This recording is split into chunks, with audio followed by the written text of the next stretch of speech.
Hi kings and queens, welcome back to my channel. If this is your first time of tuning into this channel, my name is Lizzie. You're welcome. Today I'm going to show you all how to tie this particular bridal gele, and trust me, this is trending. You want to know how to do it. If this video helps you in any way, please hit the subscribe button. Guys, I'm definite and positive that this video is going to help you. Yes, I'm very sure of that. So the first thing I did was to fold the edges of the gele. If you've been following my gele videos, you should know by now that the first thing you should do when you're tying your gele is to fold the edges, because you don't want it to be rough. After that, I went ahead to make pleats. Make your pleats as many as possible. This particular ashoke that I'm using in this video has about 5 layers. So you can tell from what I've said that the gele itself is very big, because I've been using this particular ashoke and it's been helping me. So you can tell that the ashoke itself is very full. If you want to achieve this particular style, your ashoke has to be very full. Yep. So the width of the gele, I think, is about 85 inches if I'm not mistaken, but then the length of the gele is 5 layers. I just joined 5 layers together. So you can make as many pleats as possible depending on how big or how small your gele is, or how you want your gele to be. So the measurement for this particular gele today is 20/80. When I say 20/80, I mean one hand should be short. The short hand should be the 20 parts, while the long hand should be the 80 parts. So the longer hand goes all the way around and then to the back. You knot it at the back with the shorter hand. That's how it works, guys. So right now I'm tying on a mannequin and it's quite slippery, definitely not like the human head where you get to tell your model or your client to hold it for you, because this particular one is just on the chair. So I'm just going to try as much as possible to control it. Now when it comes to tying of gele or your scarf, your turban, anything at all, control matters, especially your gele. You don't want your pleats unraveling, so you need to hold the pleats down. If you're going to make one pleat, hold it down properly using your fingers. You need to make good use of your fingers. If you're going to make 3, 4, 5 pleats on top each other, hold them down properly. So initially, the part where I placed the gele on the mannequin is the foundation. Yes, so when you do the foundation, the pleats have to be behind each other, one after the other, behind each other. So when you bring the 80 part of the gele to the front, which is the part that I'm holding right now, the longer part of your gele, it has to stay on top of each other. The pleats now at this point, they have to stay on top of each other. So right now, the length of your gele, the length of your gele will determine how big the infinity pleats will be. That is the pleats you're placing on top. It will determine how big, how long you want the pleats to be. We have the round pleats. Yes, guys, don't worry, my big head is blocking you guys. I really didn't take note. It was after when I was joining the videos together that the clips together, that I discovered that I fucked up, man. I messed up. I'm very sorry about that. So I have just succeeded in making round pleats all the way from the left to the right. So you can see at this point that the width of the gele, the width is still much.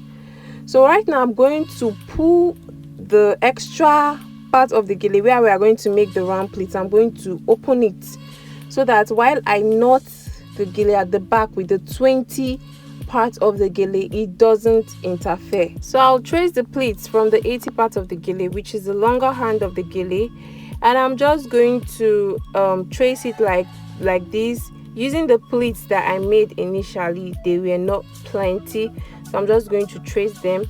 Then after tracing it like this, I'm going to place my hand at the middle of the 20 part of the gele, just in between right there. I'm going to spread the gele. I'll trace my hand in between like this, the way you can see me do on the 20 part of the gele, and do the same thing on the 80 part of the gele. So you want to knot at this point. So there is something I want you guys to note. You could actually pin your gele. Some persons do pin and some usually knot. So if you are going to knot your gele, for me, from my own experience, if you want to knot your gele, make sure that the longer hand of the gele stays under, while the shorter hand of the gele stays on top while you knot. That way, once you do that, the gele will not scatter as much as it would on a normal day. So once you knot, when you come over to the front, you discover that the pleats have somewhat scattered. They have scattered a little bit, so you need to go back in there again with your hands and then make sure you arrange properly. So this is what we have right now after succeeding in arranging the pleats the way that I want them to be layered. So right now I'm going to go ahead to continue making the round pleats. So I'm going to keep doing this. I'll move from the left to the right, from the left to the right. You could actually do it the other way around. You could move from the right to the left, from the right to the left, whatever works for you. But the thing I want you guys to notice that the gele, the pleats you're making have to be on top of each other. The pleats are actually the beauty of your gele, so you want them to be properly made. So I'm going to keep making the pleats until I reach the top of the gele. I'm just going to keep making it. Make sure that your pleats are very, very neat, guys. I really cannot even really overemphasize on this.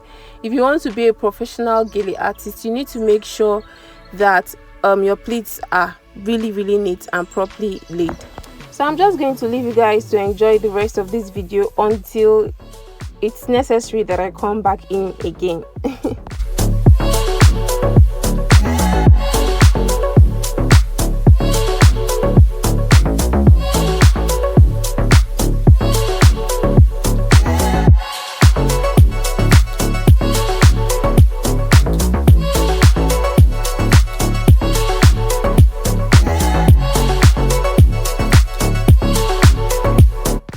So guys, if you want to have your fans side by side, we have the round pleats and then some fans by the side, you need to make sure that you pull your gele like this on both sides.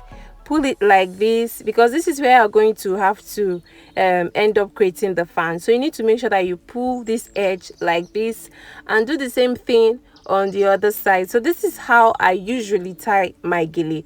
So whenever I pull the ends like this, I'm just going to go in with my fingers and trace the pleats properly so that it gives me the fan at the side.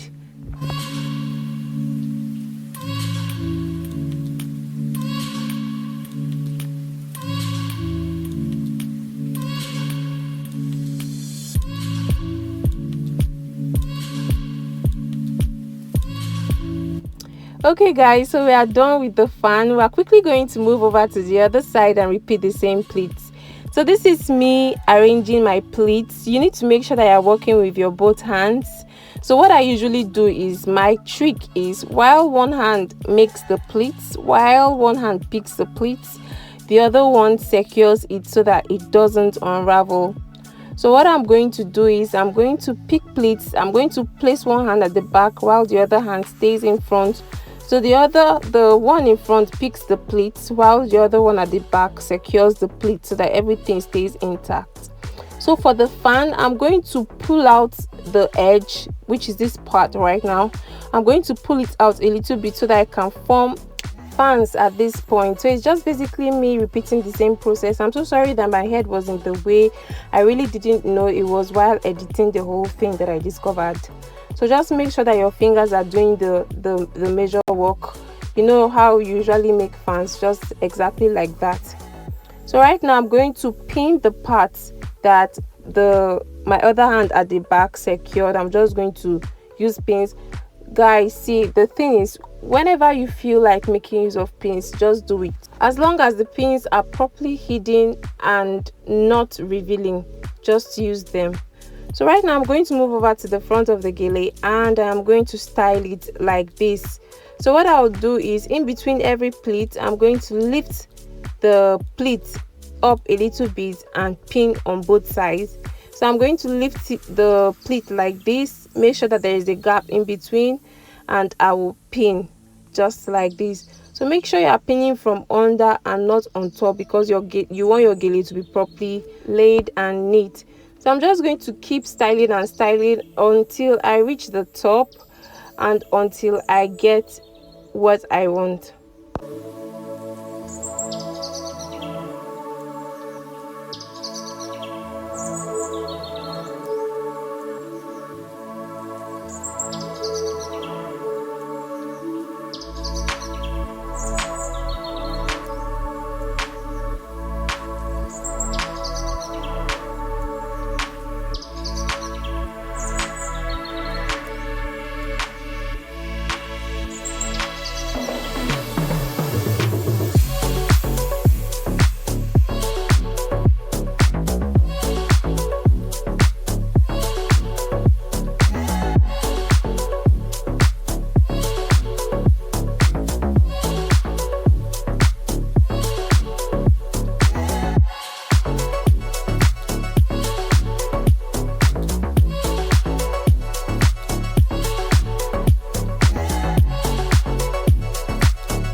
So at this point we are done styling. I'm going to move over to the back and show you what the back of the gele should look like. So if you want it covered, this is what it should look like.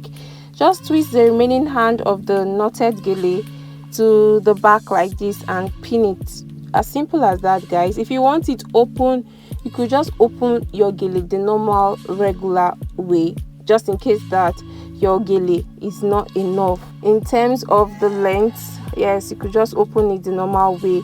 So this is me right now arranging the pleats to make sure that they are properly done and good to go.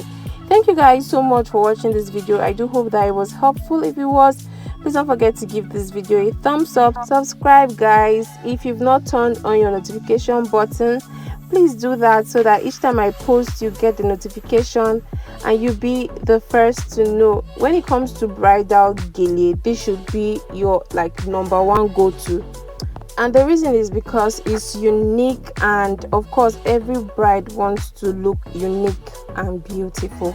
Thank you all for watching.